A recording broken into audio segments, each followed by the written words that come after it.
तारीख को रिलायंस के शोरूम में राजपुर रोड पर डकैती पड़ी थी और इसके बाद जो है हमारी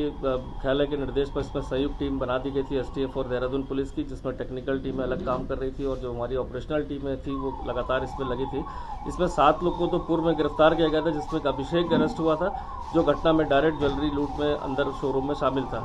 अब जो गिरफ्तारी हुई है इसमें 8वीं इसमें विक्रम कुशवाहा नाम का व्यक्ति अरेस्ट हुआ, जिसका कोड नेम पायलट था पूरे गैंग में, और जिसका काम था कि वो यहाँ पर जब डकैती की जब इसके सदस्य जाते हैं तो बाहर सपोर्ट बेस्ड वेपन के साथ गाड़ी के साथ ये मौजूद था कि अगर अंदर कोई विरोध होता है या कहीं कोई ऐसी बात होती है तो उनको बचा के निकालना या फायर करना या इंजर्ड करना और इसके बाद उनको गाड़ियों से ले जाना। चूँकि यहाँ पर कोई विरोध नहीं हुआ था, प्रातः का समय था, इसलिए इनके द्वारा अलग अलग मोटरसाइकिल से निकल गए बदमाश जो डकैती करने आए थे। साथ ही साथ विक्रम कुशवाहा जिसकी अरेस्ट हुई है वो कार से निकल गया था। उसने एक वेपन जो लोडेड रखा हुआ था, जब आगे जब सहसपुर एरिया में चेकिंग देखकर इन्होंने अपनी गाड़ियों को छोड़ा और पब्लिक ट्रांसपोर्ट से निकल गए थे। इसकी गिरफ्तारी एसटीएफ टीम द्वारा पीलीभीत से की गई। एक इनपुट प्राप्त हुआ था, इसमें जो अलग अलग टीमें काम कर रही थी उस इनपुट के आधार पर टीम ने पीलीभीत से अरेस्ट किया था और उसको पूछताछ के लिए, चूंकि मामला यहाँ का दर्ज था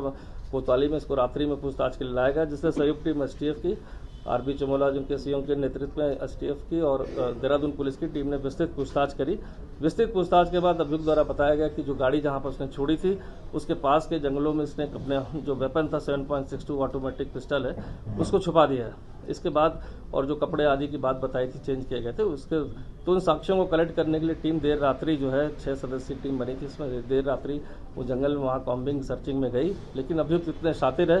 कि उसके द्वारा उसे पता था कि उसने लोडेड वेपन छुपा रखा है, तो उसने पहले अलग अलग स्थान दिखाए और टॉर्च की रोशनी में जब उस स्थानों को सर्च करा गया झाड़ियों को, तो उसने पास की झाड़ी में ही उस वेपन को जो छुपाया था लोडेड वहाँ से निकालकर पुलिस पार्टी पर फायर किया। लेकिन पुलिस पार्टी के फायर करने के उपरांत तत्काल रिएक्शन में उससे कि कहीं और कोई फायर ना कर पाए, भागे नहीं अंधेरे का फायदा उठाकर, तो उसके पैर में एक गोली लगी जिसको अस्पताल में एडमिट किया गया है। अब उसको ठीक होने के उपरांत इसमें आगे की पूछताछ की जाएगी, बाकी उसको न्यायिक जो भी प्रक्रिया उसको फॉलो करके उसका रिमांड लिया जाएगा।